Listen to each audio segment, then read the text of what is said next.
இயேசுவின் ஜெயம். Praise the Lord my dear brothers and sisters. இந்த நாளையும் ஆவியானவர் உணர்த்தின காரியம், நம் நிலைமை என்ன? ஆவியானவர் உணர்த்தின வசனம் அப்போஸ்தலனாகிய பேதுரு எழுதின 2ஆம் நிருபம் அதிகாரம் 2 வசனம் 20. கர்த்தரும் இரட்சகருமாய் இருக்கிற இயேசு கிறிஸ்துவை அறிகிற அறிவினாலே உலகத்தின் அசுத்தங்களுக்கு தப்பினவர்கள் மறுபடியும் அவைகளில் சிக்கிக்கொண்டு ஜெயிக்கப்பட்டால் அவர்களுடைய பின்னிலைமை முன்னிலைமையிலும் கேடுள்ளதாயிருக்கும். For if after they have escaped the pollutions of the world through the knowledge of the Lord and Savior Jesus Christ, they are again entangled therein and overcome, the later end is worse with them than the beginning. 2 Peter chapter 2 verse 20.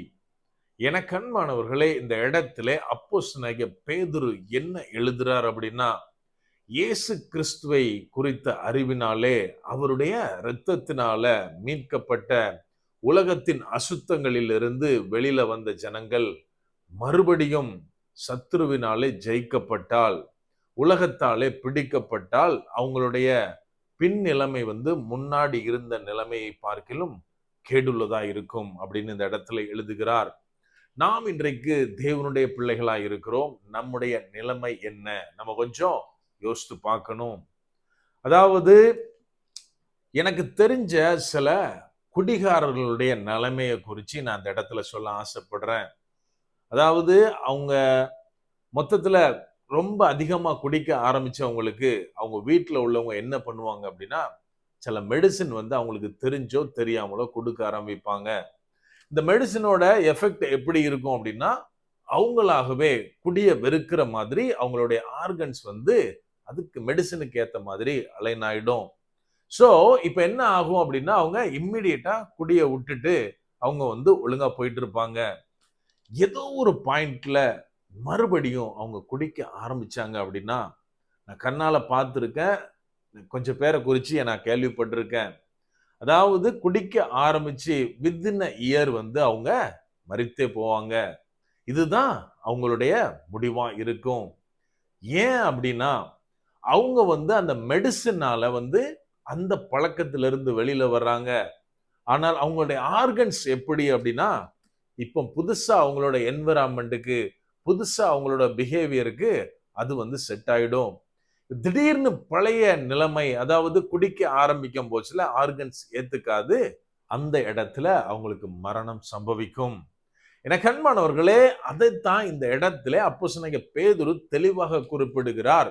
அதாவது இயேசு கிறிஸ்துவை அறிகிற அறிவினாலே, தேவனுடைய ரத்தம் என்னை கழுவிட்டு இயேசு கிறிஸ்துவுக்கு என் வாழ்க்கையை ஒப்பு கொடுக்கிறேன், ஞானஸ்நானம் எடுக்கிறேன்னு தேவனை ஏற்றுக்கொண்டு உலகத்திலிருந்து, உலகத்தின் மாய்மாலத்திலிருந்து வெளியில வர்ற ஜனங்கள் ஒருவேளை மறுபடியுமாக உலகத்தின் பக்கம் இழுக்கப்பட்டால், சாத்தானானவன் அவர்களை ஜெயித்து விட்டால், அவங்க முன்னாடி எப்படி இருந்தாங்களோ, அதாவது இயேசு கிறிஸ்துவை அறிகிறதற்கு முன்பதாக அவங்க வாழ்க்கை எப்படி இருந்ததோ அதை பார்க்கிலும் மோசமாக மாறிவிடுவார்கள் அப்படின்னு இங்க எழுதுகிறார்.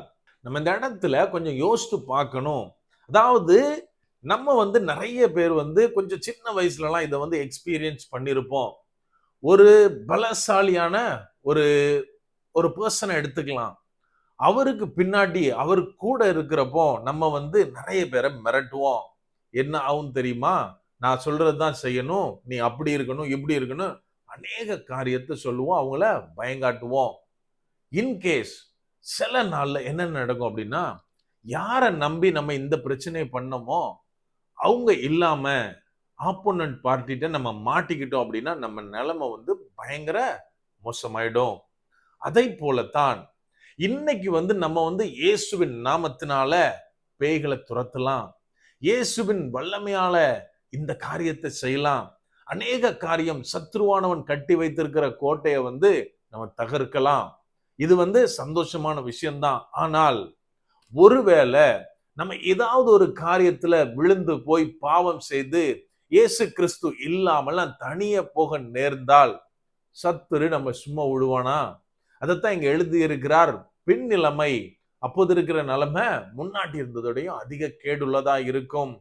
எனக்கு அன்பானவர்களே, இயேசு கிறிஸ்து மத்தேயு எழுதின சுவிசேஷம் 12வது அதிகாரத்துல அங்கே தெளிவாக கூறுகிறார், ஒரு ஆவி ஒரு மனுஷன் இருந்து வெளியில போகுது, அது போய் சுத்தி திரியுது, எனக்கு நான் வந்த இடம் தான் பெஸ்டான இடம்னு சொல்லிட்டு தனியா போகாது, மாறாக தன்னிலும் பொல்லாத பல ஆவிகளை சேர்த்து கொண்டு எந்த மனுஷனை விட்டு வந்ததோ மறுபடியும் அந்த இடத்துக்கே போனா அவனுடைய நிலைமை எப்படி இருக்கும்?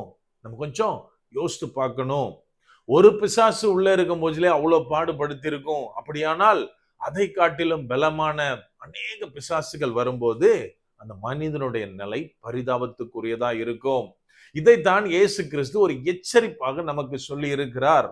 ஆகவே எனக்கு அன்பானவர்களே, நாம என்ன செய்யணும்?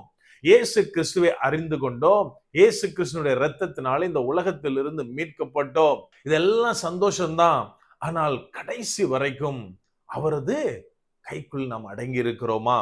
அவரை பிடித்து கொண்டு நடக்கிறோமா? நாம் எப்போது அவரோடு கூட வாழ பழகுகிறோமோ அப்போது நம் நிலைமையை தேவன் ஆசீர்வதிக்கிறவராய் இருக்கிறார். அப்படியே கண்களை மூடுவோமா? அன்பான ஆண்டவரே, இந்த நேரத்திலே அப்பா உம்மை நோக்கி பார்க்கிறோம். ஆவியானவர், நீர் எங்களோட இருக்கிறீர், அதற்காய் நன்றி செலுத்துகிறோம். அப்பா, நீர் எங்களை தெரிந்தெடுத்தீர் தகப்பனே. இந்த உலகத்திலிருந்து எங்களை நீர் மீட்டெடுத்தீரப்பா. உமது விலை மதிப்பில்லாத இரத்தம் எங்களுக்காய் சிந்தப்பட்டிருக்கிறது தகப்பனே. அப்பா, உம்மை அறிந்து கொண்ட நாங்கள், எங்கள் இரட்சகராக ஏற்றுக்கொண்ட நாங்கள் ஒவ்வொருத்தரும் தகப்பனே, மறுபடியும் இந்த உலகத்தை திரும்பி பார்க்க கூடாது. ஆவியானவரே, நீர் எங்களை வேலி அடைத்து பாதுகாத்துக்கோங்க. எந்த சூழ்நிலையிலும் தகப்பனே, உலகத்தின் மாய்மாலத்தில் நாங்கள் விழுந்து விடாதபடிக்கு ஆவியானவரே, நீர் எங்களை பலப்படுத்துங்க. முற்றிலுமா எங்களை தாழ்த்தி ஒப்பு கொடுக்கிறோம். பலப்படுத்தி ஆசீர்வதிங்க. மீட்பர் இயேசுவின் மூலம் ஜெபிக்கிறோம். ஜெபம் கேளும் எங்கள் நல்ல பிதாவே. ஆமென். God bless.